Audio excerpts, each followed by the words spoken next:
কক্সবাজারে ভ্রমণে এসে সৈকতে গোসল করতে নেমে রাজশাহী সদরে এক পরিবারের পিতাসহ ৩ জন সাগরের পানিতে ভেসে যায়।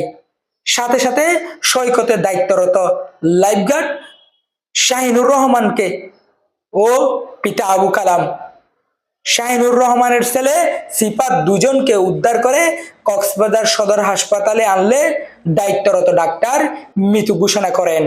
বর্তমানে কক্সবাজার সদর হাসপাতাল মর্গে 2 জনে রাখা হয়েছে। লাইফগার্ডের কর্মকর্তা বলেন, রাহাত নামের একজনকে এখনো উদ্ধার করা সম্ভব হয়নি। আমাদের টিম উদ্ধার চলমান রয়েছে।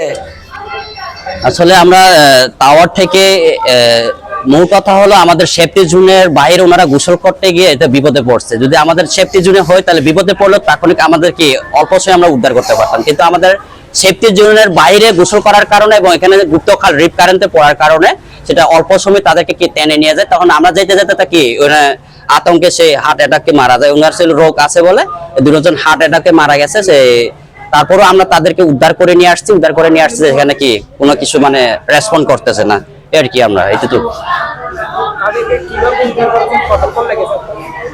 আমরা কতক্ষণ লাগে নাই, আমরা 2-3 মিনিট লাগছে আর কি। আমরা চাইতে আমরা তুলতে এখন কিন্তু প্রথমে উদ্ধার করার সময় রেসপন্স ছিল খুব সবকিছু মানে শ্বাস ছিল।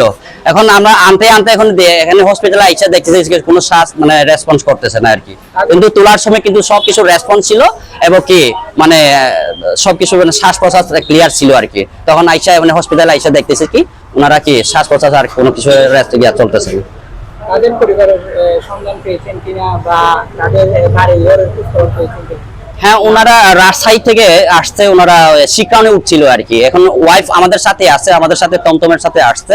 তো বাবাও মারা গেছে এবং বড় ছেলেটাও মারা গেছে, কিন্তু আরেকটা বাচ্চা ছিল, ছোট বাচ্চা 14 বছরের ছেলে।